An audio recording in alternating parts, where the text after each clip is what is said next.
నమస్తే మిత్రులారా, నేను జర్నలిస్ట్ రమేష్ని. భారతదేశ రాష్ట్ర రాజకీయాల్లో కొత్త మలుపని చెప్పుకోవచ్చు. టీవీకే యాక్టర్ విజయ్ గారు ఘన విజయం సాధించారు.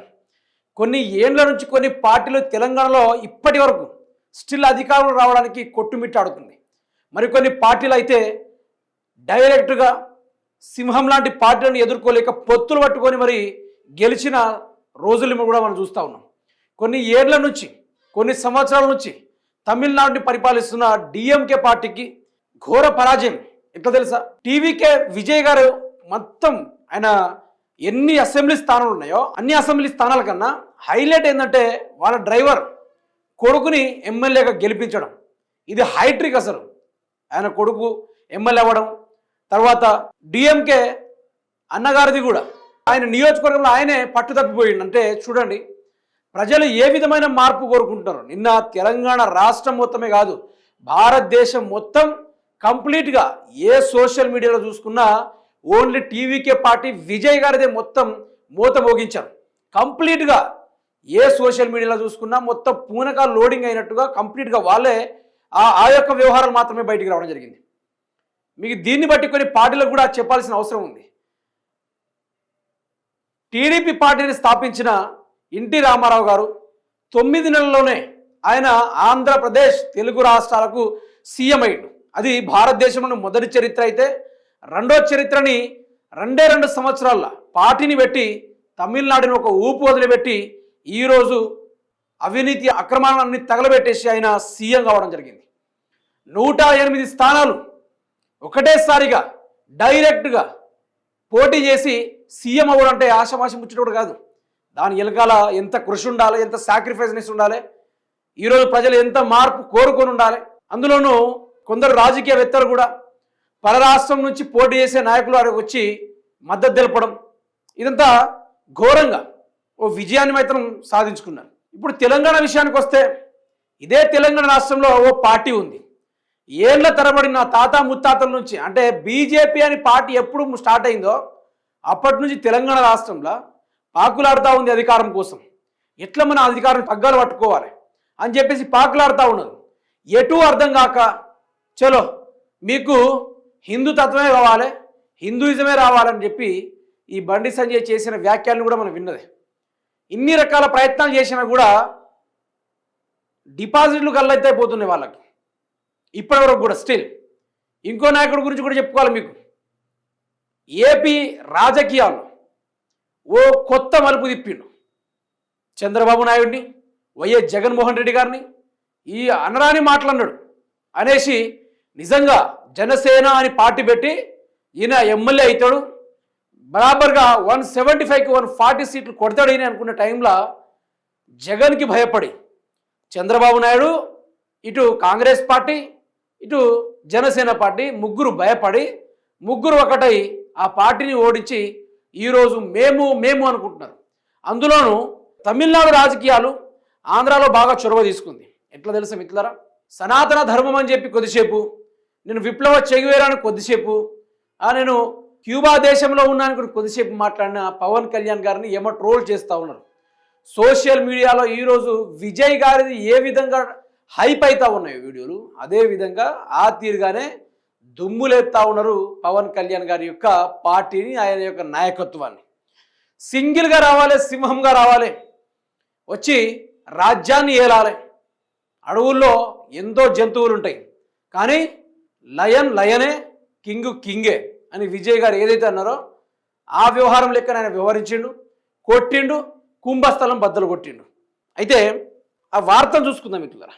ఎట్లా అంటే తమిళనాడులో విజిల్, బెంగాల్లో కమల్, దుమ్మిరేపిన విజయ్ పార్టీ, దీది ఇలాకాలో చరిత్ర సృష్టించిన బీజేపీ, కేరళలో కాంగ్రెస్ కూటమి విజయం, అస్సాంలో బీజేపీ హైట్రిక్, పుదుచ్చేరిలో మళ్ళీ ఎన్డీఏ సర్కార్కే పట్టం, 4 రాష్ట్రాలు ఒక యూటీ అసెంబ్లీ ఎన్నికల ఫలితాలు విడుదల, తమిళనాడులో 234 సీట్లకు 107 సీట్లతో టీవీకే విజయం, డిఎంకేకు 60 స్థానాలే హంగ్ సర్కార్కు ఛాన్స్. యాక్చువల్గా ఇక్కడ 107 రాశారు, 108 స్థానాలు అయితే తమిళనాడులో టీవీకే పార్టీ కైవసం చేసుకున్నది. ఇక బెంగాల్లో చూసుకుంటే మిత్రులారా 293 సీట్లకు బీజేపీ 206 స్థానాలు దక్కించుకున్నాట, 81 సీట్లకు పడిపోయిన టీఎంసీ. అస్సాంలో 126 స్థానాలకు ఎన్డీఏకు 102 సీట్లు, 21కే పరిమితమైన కాంగ్రెస్. కేరళలో 140 సీట్లకు 102 స్థానాల్లో యూడీఎఫ్ గెలుపు, 35కు పడిపోయిన ఎన్డీఎఫ్. బెంగాల్లో కొత్త అధ్యాయం, ప్రధాని మోడీ 100 సీట్లలో లూటీ చేసి గెలిచారు. మమతా అస్సాం బెంగాల్లో బీజేపీ ఓట్ల చోరీ. రాహుల్ గాంధీ ఇక గెలిస్తేనేమో భారీ విజయం, కాంగ్రెస్ ఖాతాలో మరో రాష్ట్రం అని పడుతుంది. ఒకవేళ గెలవలేదనుకోండి ఏమని పెడతారు, బాగా ఓటు చోరీ జరిగిందని ఇదొకటి పెట్టాడు. కాంగ్రెస్ పార్టీకి కామన్ అయిపోయేది మిత్రులారా. అయితే ఒక సినీ నటుడు నవ రాజకీయాల్లో అడుగుపెట్టి ఒకటేసారి రాష్ట్ర రాజకీయాల్ని చదివేసి ఒకటేసారి ఓట్లతోటి తగలబెట్టిండు. అట్లా ఇట్లా తగలబెట్టలేదు, ఓట్లతోటి తగలబెట్టిండు. అరే కంప్లీట్గా అన్నా డిఎంకే స్థానమే ఓడిపోయిందంటే అర్థం చేసుకోండి. అన్నా డిఎంకే ఈ విధంగా ఏ సైగలతో అన్నాడు, ఇలా స్వాగ్ కారెక్కుతా ఉండగా ఆయన నియోజకవర్గంలోనే ఆయనకు అగెనిస్ట్గా టీవీకే పార్టీ అభ్యర్థి ఎమ్మెల్యేగా గెలిచిండు. ఆయన కూడా సేమ్ టు సేమ్ ఫీలింగ్ ఖతం చేస్తామనుకుని ఏదైతే సింబల్ ఇచ్చారో, సిగ్నల్ ఇచ్చారో ఆ సిగ్నల్కి తగ్గట్టుగానే టీవీకే పార్టీ ఎవ్వరు ఊహించని విధంగా ఇప్పుడు ఎవరికైనా జరిగిందా? ప్రజారాజ్యం చూసాం. ప్రజారాజ్యం చిరంజీవి గారికి ఆ యొక్క ప్రజలు ఎదురు తిరగడం, లేకుంటే ప్రజలు ఆదరణ ఇవ్వకపోవడంతో ఆయన దెబ్బకు పార్టీనే బంద్ పెట్టి వెళ్ళిపోయిన పరిస్థితి చూసాం. తర్వాత తెలంగాణ రాష్ట్ర బీజేపీ రాజకీయాలు చూస్తూ ఉన్నాం. వాళ్ళకు ఒక ఇన్ఫ్లుయెన్స్ తప్ప దేనికి కూడా పనికిరాని పార్టీ బీజేపీ పార్టీ తెలంగాణ రాష్ట్రంలో ఉంది. తర్వాత ఏపీ రాజకీయాలు చూస్తే ఒక నాయకుడిని ఎదుర్కొనే దమ్ము లేక వాళ్ళు చేసిన పనిందో కూడా మీరు చూసారు. వాళ్ళు పొత్తులు కలిపి వాళ్ళు ముందుకు వచ్చిన వ్యవహారాలు కూడా మనం చూసాం. అయితే ఇక్కడ ఫ్యాన్స్ ఎవరైతే విజయ్ గారి ఫ్యాన్స్ ఉన్నారో ఈరోజు వాళ్ళ పేరు నిలబెట్టుకున్నారు, ఈరోజు వాళ్ళ నాయకుడిని వాళ్ళు గెలిపించుకున్నారు. సినిమా వస్తేనే ఆదరించుడే కాకుండా ఓట్లు వస్తే కూడా సీఎం ఎట్లా చేసుకోవాలో కూడా తేల్చేసి చూపెట్టారు వాళ్ళు.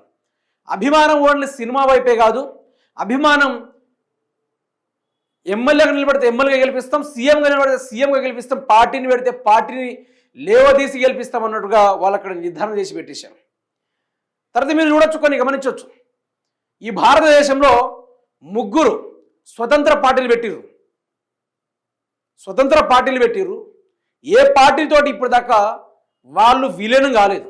ఎన్నికలు జరిగితే సింహం లెక్క పోయి కొట్లాడారు కానీ పందులు లెక్క మందల గుంపులై ఎన్డీఏ కూటమి లేకుంటే కూటమి సామ్రాజ్యం పొత్తులు కలుపుకున్నాం అనుకుంటా ఏ ఒక్క తీరులో కూడా ఆ పార్టీలు అలా వ్యవహరించుకోలేదు. ఒకటి కేసీఆర్ తెలంగాణ రాష్ట్ర ఏర్పాటు కోసం భారతదేశంలోని ఒక యుద్ధాన్ని ప్రకటించాడు. ఆ యుద్ధంలో టీఆర్ఎస్ చూపెట్టిన చొరవ, ఢిల్లీలో వెలిగించిన మంటలు సెగలు పుట్టి ఢిల్లీయే ఆగమయ్యేటట్టుందని భయపడి మరి వాళ్ళు కంప్లీట్గా తెలంగాణ రాష్ట్రాన్ని ద బిల్ ఈజ్ పాస్ అనుకుంటూ ప్రకటించారు. ప్రాంతీయవాదంగా 10 ఏళ్ల పాటు కేసీఆర్ ఒక సింహం లెక్క పరిపాలించాడు. దెన్ వైఎస్ రాజశేఖర రెడ్డి గారు తెలుగు రాష్ట్రాలకు ఎన్నో అభివృద్ధి కార్యక్రమాలు చేశారు. ఆ చేసిన కార్యక్రమాల్లో సరైన గిట్టకో ఏదైనా సంథింగ్ జరిగి ఆయన హెలికాప్టర్ క్రాష్ అయి చనిపోవడం కూడా జరిగింది. ఆయన చనిపోయిన తర్వాత వైఎస్ జగన్మోహన్ రెడ్డి గారిని కంప్లీట్గా టీడీపీ పార్టీ వాళ్ళు నానా రకాల ఇబ్బంది పెట్టారు, ఆ కుటుంబాన్ని గులకలేకుండా చేశారు. తర్వాత ఏం జరిగింది? అంతటి గొప్ప మహానుభావుడే చనిపోయాడు, టీడీపీకి పట్టం కడదామని ప్రజలు పట్టం కట్టారు. ఆ అవినీతి అక్రమాలు చూడలేక వైఎస్ జగన్మోహన్ రెడ్డి వైసీపీ అనే పార్టీని పెట్టి భారతదేశ చరిత్రలో ఎక్కడ జరిగినట్టుగా ఒక్క ఎమ్మెల్యే పొజిషన్ ఓడిపోకుండా కంప్లీట్గా గెలిచేసిండు. నరేంద్ర మోడీ వస్తే నరేంద్ర మోడీని సైతం ఉరికించిండు.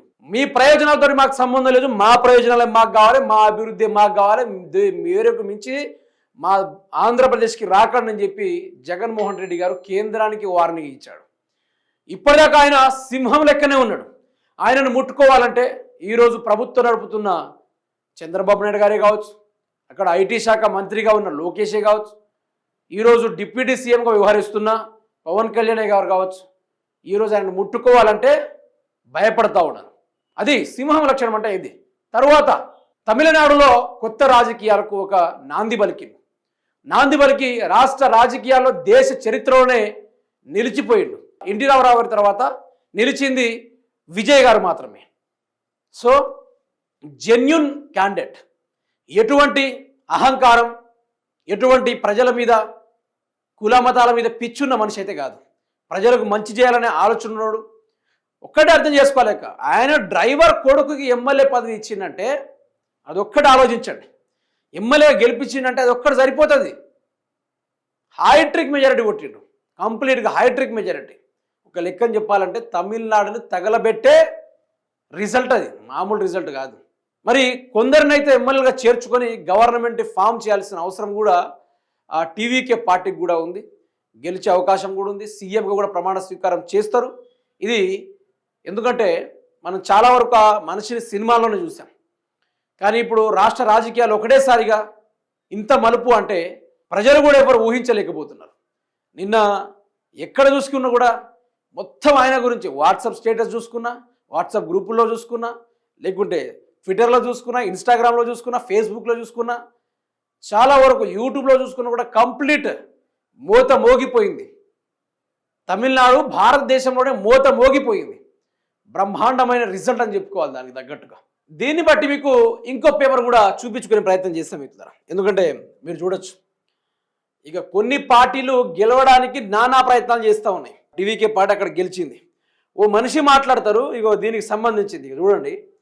తెలంగాణలో మళ్ళీ మాదే అధికారం, కేరళం ఫలితాలు ఆ నమ్మకాన్ని కలిగించాయి. టీపీసీసీ చీఫ్ మహేష్ కుమార్ గౌడ్ గారు మాట్లాడారట. ఇక చూడండి, ఇక కేరళం ఫలితాలు మీకు ఏందో కానీ మీకు మీ ఓటమి ఎట్లా ఉండబోతుంది తెలుసా? ఏదైతే తెలంగాణ రాష్ట్రంలో 119 నియోజకవర్గాలు ఉన్నాయో ఆ 119 నియోజకవర్గాలు మీకు గాడిది గుడ్డు సున్నా కూడా రాబోతుంది. తమిళనాడులో సరికొత్త ఒరవడి, ప్రజల తీర్పు సరికొత్త ఆశలకు నాంది. విజయ్కు హృదయపూర్వక అభినందనలు కేటీఆర్. ఇది ఒక నాయకుడు అన్నప్పుడు గిట్లా ప్రశంసించాలి, లేకుంటే వాళ్ళకు కంగ్రాచులేషన్ చెప్పాలి, లేకుంటే ఇంకేదైనా హృదయపూర్వక ధన్యవాదాలని చెప్పాలి, ఏదో ఒకటి చెప్పాలి. అట్లా అని చెప్పాల్సింది పోయి ఈ మాటలు అవసరమా? ఇక నేను ప్రధానంగా చర్చించబోయే క్యాండిడేట్ ఎవరైనా ఉన్నారంటే వీళ్ళే. ఈ వ్యక్తి ఒకసారి చూడండి. తెలంగాణలోను కాషాయ జెండా ఎగరేస్తాం. మీరు ఇప్పటి నుంచి కాదు ఎగరేస్తున్నారు, నాకు తెలిసి మీరు పుట్టినప్పటి నుంచి కాషాయ జెండా ఎగరేస్తూనే ఉన్నారు. మీరు గెలుచుడేందో కానీ పగటికెళ్ళ కంటే ఎక్కువైపోయింది. మీతోటి ఏమైనా అయ్యిందా? ఈరోజు 2 ఏళ్ళు పార్టీ పెట్టి 2 ఏళ్ళే కానీ ఇక్కడ చూడొచ్చు, అక్కడ టీవీకే విజయ్ ఏ విధంగా గెలిచిండు. ఇక్కడ కొన్ని ఏళ్ల తరబడి కేంద్ర మంత్రులుగా, మీరు ఎంపీలుగా, ఎమ్మెల్యేలుగా దండగా, మీతో రాష్ట్రానికే దండగా. ఇప్పుడు కాదు కదా, మన పిల్లలు పుట్టి వాళ్ళ పిల్లలు పుట్టేదాకా ఈ పార్టీ తెలంగాణలో వచ్చుడు కష్టమే. తెలంగాణలో కాషాయ జెండా ఎగరేస్తాం, ఒక్క చోట గెలిస్తే రేవంత్ గేమ్ చేంజరా. మరి అస్సాంలో ఎందుకు గెలవలేదు బండి సంజయ్? ఈయనది ఇది. వీళ్ళకు గెలిచే తెలివి లేదు. ఫస్ట్ ఆఫ్ ఆల్ వీళ్ళు గెలిచేంత సోయి కూడా లేదు. వీళ్ళకు వేరే ముచ్చటే రాదు. అందుకని నేను ఏమంటున్నా అంటే తెలంగాణలో బీజేపీ ఎప్పటికీ రాదు, ఎప్పటికంటే ఎప్పటికి కూడా రాదు. మీరు గుర్తుపెట్టుకోండి, తెలంగాణని వీళ్ళు ఆగం చేసుడు తప్ప ఏది కూడా లేదు. ఆగమవుతున్న తెలంగాణ వీళ్ళు ఎప్పుడైనా పట్టించుకున్నారా? ఎప్పుడు కూడా పట్టించుకోరు కూడా.